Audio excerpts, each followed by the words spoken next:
All right, today we're going to break down a really fascinating text called The Refined Honey. It lays out this incredibly unique and structured way of thinking about and tackling a challenge that's super personal for a lot of people: religious doubt. So the book kicks off with a question that honestly feels more relevant now than ever. We're just swimming in information, right? So why is it that religious questioning and doubt have become such a huge, widespread thing? We're going to dive into the methodology this text proposes to really understand it and deal with it productively. Here's the game plan. We'll start by looking at this idea of a modern crisis of faith. Then we'll get into diagnosing the root causes of doubt. After that, we'll see how the text sorts people into three different groups and lays out a very specific cure for each one. It's almost like a medical treatment plan for an illness, which is a really cool way to think about it. So first up, the text really sets the stage. It argues that this rise in religious questioning, especially in non-Muslim lands, isn't just random. It's a full-blown phenomenon that needs a clear, systematic way to figure out what's causing it and what the solutions are. And that leads us right to the diagnosis. This is where that medical analogy really kicks in. The text actually frames doubt as an illness.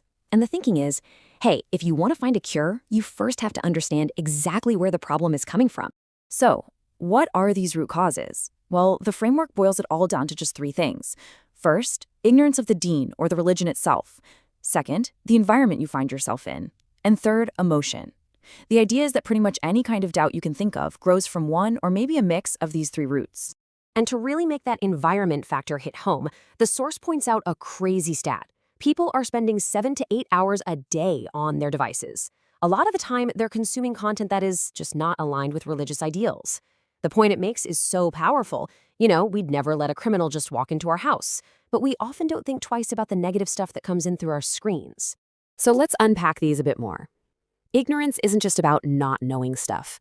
It could be having a really simplistic view of your faith, or maybe a biased pro-Western take on history. Environment is all about soaking up the ideals from the culture around you, both in real life and online. And emotion? Well, that's about those personal things, hardships, loss, or even just bad interactions that can make you start to question everything. Okay, so once we've got the causes diagnosed, the methodology then does something really interesting. It sorts people into three distinct groups. Think of it exactly like a hospital triage system, It's designed to give the right kind of care to the right patient based on their condition. And here's how that triage breaks down. First, you've got the uninfected. This is the majority of people, and for them, the key is prevention. Then you have the infected. These are folks who've been negatively influenced but are still open to a real conversation. They need treatment. And finally, you have the critically ill, who are actively hostile. They need a totally different strategy, which the text calls reorientation. Now, before we jump into the solutions, the text drops this really powerful principle from Imam al-Ghazali, and it's this: strengthening your faith isn't about becoming a master debater. It's not about winning arguments. And this one idea really shapes the entire methodology, shifting the focus away from just arguing and towards something much, much deeper. Okay, so let's talk about the cure. The text makes it super clear that the most effective strategy, by far, is prevention. It's all about focusing on that largest group, the uninfected. The whole goal is to build such a strong foundation that they don't get negatively influenced in the first place. So what does this preventative antidote actually involve? Well, it's got four main parts. Teach well means you've got to cover the spirit of the faith. Raise well means your actions have to match your words. Keep good company isn't just about real life, it's about your digital life too. And finally, you have to actively manage your digital habits. Cut down on that screen time and fight the urge to doom scroll. All right, so that's the uninfected. But what about the next group? The infected. These are the people who are already struggling with some doubts, but, and this is key, they're still open to having a real conversation about it. So for them, the approach switches from prevention to active treatment.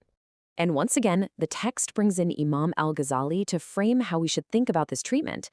The solution isn't about an intellectual debate. It's about spiritual striving or mujahada. This is about an internal journey, purifying your mind. It has nothing to do with winning a logical argument. So what does that treatment actually look like in practice? Well, the text lays out a plan that's all about reflection and connection. It's about taking the time to reflect on the absolute wonder of creation, the reality of death, and just the sheer scale of God's power. And the final step is direct and personal, praying for guidance and deliverance from error. The text also offers a really specific and, I think, reassuring note for people who are actively fighting their doubts.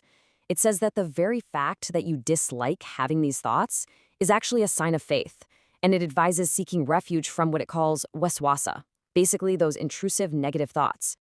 And that brings us to the final and, let's be honest, the most challenging group, the critically ill.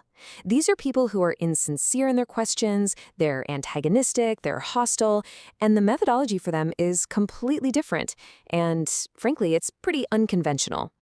So, the core strategy is kind of a game changer. The book says you should never answer their questions directly. Why? Because you'll just get caught in argumentative traps. Instead, the goal is to flip the script and focus on the hidden, unproven assumptions that their questions are built on. It shows they're not arguing from some neutral high ground themselves. Here is a perfect example of how that works. Let's say someone makes a moral argument, right? They claim something in Islam is objectively bad. Well, their entire argument depends on the assumption that objective good and bad actually exist. The response isn't to defend the religious point, it's to challenge their assumption. Hey, can you prove that objective good and bad exist without appealing to God? In this same move works for other kinds of arguments too. If someone makes a purely scientific argument, you can ask them to prove empirically that science is the only way to get to truth. If they make a logical argument, you can challenge them to justify rationality without using circular reasoning, using reason to prove that reason is valid. It forces them to defend their own foundations for a change. And all of this really brings us to the core question at the heart of this entire methodology. Is the foundation of a belief more important than the arguments you use to defend it? The Refined Honey pretty clearly suggests that the answer is yes, shifting our whole focus from just winning debates to building foundational strength and spiritual health.